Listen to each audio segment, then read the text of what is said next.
Se encuentra con nosotros en el estudio la senadora del PRD, Angélica de la Peña, para hablarnos de una iniciativa para reformar diversos artículos de la Ley General para prevenir, sancionar y erradicar los delitos en materia de trata de personas.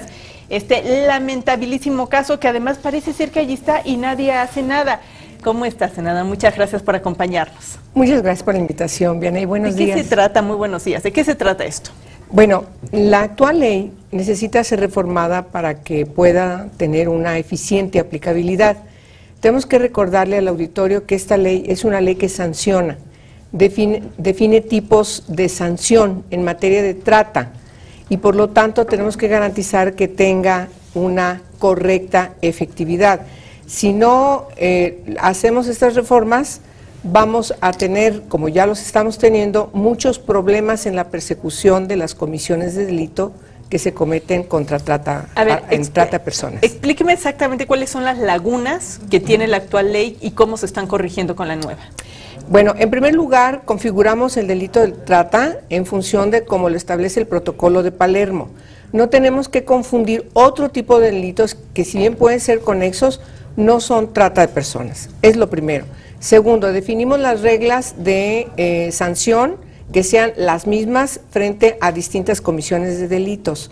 También establecemos como un bien jurídico a proteger el libre desarrollo de la personalidad, que es uno de los grandes avances que tenemos en el derecho internacional, sobre todo para la protección de las personas. No olvidemos que el Protocolo de Palermo refiere especialmente a la lucha contra la trata de personas que se ejerce especialmente contra mujeres, niñas y niños. Ahora se especifica más. Ahora se especifica, de tal forma que el libre desarrollo de la personalidad es un bien jurídico que destacamos de manera preponderante.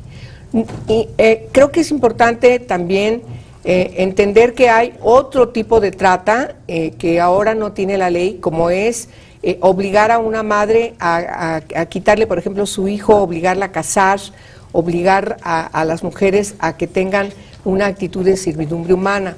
También es muy importante que la ley tenga establecido que no se persigue, no es una forma de trata el tráfico de órganos. Si bien ese es un delito grave, no es trata de personas. Lo que es trata de personas es la extracción de órganos, es la retención contra su voluntad de una persona con fines de extracción de órganos. O fluidos corporales. A ver, vayamos por partes, porque entonces, ¿qué sería la nueva definición o la definición como debe ser de la trata de personas? La trata de personas refiere a que cualquier persona que sea retenida contra su voluntad para alguna comisión de delito es trata de personas. Siempre que se refiere a personas menores de 18 años de edad, aun cuando pueda haber consentimiento, entre comillas, no se aplica para la protección de las víctimas. Eso es muy importante. Tenemos casos en donde hay, por ejemplo, retención arbitraria de niñas menores de 18 años de edad que están incorporadas en las redes de prostitución del lenocinio y porque se refiere que son personas que dan su consentimiento, entonces pueden ejercer la prostitución. Eso es trata de personas. Eso es trata. O cuando también hay una violación contra personas menores de 18 años de edad, por supuesto que tampoco prevalece el consentimiento. Senadora, ¿qué cifras? ¿Cuál es el fenómeno y el problema en México? Por eso es muy importante que refiramos a que la ley define que se tiene por parte del Ejecutivo que diseñar y aprobar un reglamento en la materia. Y este reglamento ya está aprobado. Cuando nosotros modifiquemos en el Congreso de la Unión la ley, esta actual ley, no va a impactar de ninguna manera el reglamento, porque el reglamento está dirigido qué es lo que tienen que hacer las autoridades del ámbito ejecutivo. Esta ley refiere solamente a sanciones penales. Ese es el mandato de la Constitución. ¿Que no estaban antes? ¿Eran lagunas?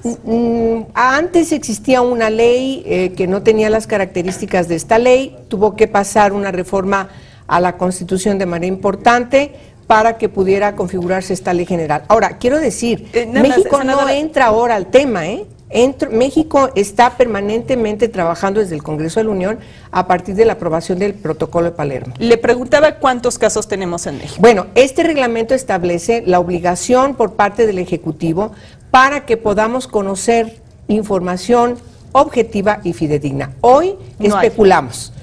encontramos estudios que realizan distintas organizaciones, distintos especialistas, pero las cifras van y vienen. Incluso organismos de Naciones Unidas también tienen otras cifras. Necesitamos con puntualidad saber qué número de trata de personas pueden ser víctimas y también las distintas formas de trata. Pero hacer un delito difícilmente, no me imagino que se vayan a inscribir a un censo las personas que están haciendo esta trata. ¿Cómo lo vamos a saber? Por ejemplo, en caso de jornaleros agrícolas. Muy bien. Cuando son retenidos contra su voluntad y son encerrados en estas granjas de cultivos, eso es trata de personas. Entonces, ¿tienen que ver las autoridades del trabajo y previsión social? Claro que tienen que ver. ¿Tiene que ver la Secretaría de Economía? Sí. Lo que hace el reglamento es crear una comisión interinstitucional para que podamos conocer ese tipo de delitos. La Secretaría de Turismo tiene que trabajar para saber qué pasa con el turismo sexual infantil. Ese es trata de personas. Que hoy no lo tiene. Que hoy no lo tiene. Oiga, senadora, lo que vemos sí es sorprendente, que vamos por la calle y vemos la prostitución, por ejemplo, en la Merced de las jovencitas, que es obvio que entrarían en todo este tema de trata de personas. Sí. Vimos varios casos, varios reportajes periodísticos de, por ejemplo, en Hidalgo, donde hay un cacique dedicado a la trata de personas y que además está prácticamente protegido por las autoridades. Ahí está el delito, ahí está el problema, pero las autoridades no hacen absolutamente nada. ¿Cómo va a ser esta ley para que ahora sí haga? Bueno, en primer lugar tiene que sufrir reformas, exactamente por lo que tú dices. La ley ahora no es efectiva. Nosotras en la Comisión de Trata en el Senado de la República hicimos distintas audiciones, trabajamos de manera muy cercana con procuradores, con personal de Procuración de Justicia en los ámbitos locales, por supuesto que nos reunimos también con magistrados, con jueces, y todos coincidían de que es imposible aplicar ahora la ley. No olvidemos que esta es una ley de naturaleza penal. Es imposible aplicar la ley. Necesitamos que quede claramente definido el delito de trata de personas. Entonces, yo creo que el trabajo que estamos realizando de meses de consultas a expertos, a penalistas, que tienen toda la experiencia para podernos decir, a ver, esto no se puede aplicar. Hemos recurrido al manual de parlamentarios para configurar el delito de trata de personas diseñado en Naciones Unidas, que es un documento importantísimo que coadyuva al trabajo parlamentario en todo el mundo. Y a mí me tiene espantada que no tengamos una definición de trata y que por eso no se pueda perseguir, que ese es el pretexto para no perseguirlo o no castigarlo. Vianey, tenemos que entender que el protocolo de Palermo tiene pocos años. ¿Pero cuántos años estamos hablando? Bueno, en México lo aprobamos a principios del año 2000. Ya son 13 años y el delito de trata, en 2000 senadora, debió haber sido como en 2004, 2005. Entonces, así hemos ido pasando. Mire, la reforma constitucional que otorga facultades al Congreso para legislar en la materia tiene apenas 2 años. Entonces, 2011. Entonces, lo que tenemos que hacer es revisar la ley, cumplir con nuestra responsabilidad para que la ley pueda ser eficientemente aplicada, porque es de naturaleza penal.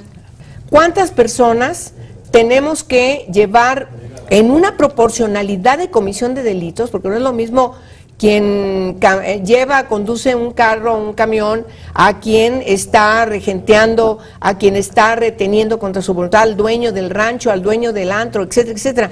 También eso tenemos que determinarlo con mucha puntualidad. Pues toda la suerte, más que suerte, que hagan los que tengan que hacer su trabajo en la aprobación de la ley, que no la lleven a la congeladora, que esta sí la aprueben rapidísimo. Estamos preocupadas y preocupados en el Senado de la República y también estamos ocupadas. Tenemos muchos meses trabajando, tenemos ¿Cuándo la llevan a pleno? Muchos meses consultando. Bueno, ya la presentamos y estamos en proceso de dictamen. Estamos trabajando con la Cámara de Diputados, con las comisiones ordinarias que tienen que aprobarla, para que pueda ser una ley que pronto pueda ser aprobada por el Congreso, pueda ser promulgada, para que entren en vigor estas reformas y entonces respondamos a ese reclamo que hace la ciudadanía de que merece tener leyes correctamente diseñadas. E insisto, esta no es una ley que determina políticas de prevención. Es una ley de naturaleza penal, por lo tanto debe quedar debidamente inscrita para que el operador de justicia no tenga dificultades ni pretextos para que aplique irrestrictamente la ley y entonces sancione debidamente. senadora Angélica de la Peña. Mucho gusto por estar con nosotros. Al contrario, estoy a tus órdenes. Cuando la aprueben, espero este año vuelve a venir. Vuelve a venir. Y entonces puntualizamos, esto modificamos, esto, y los beneficios que vamos a tener como sociedad. Me parece muy bien, aquí la esperamos.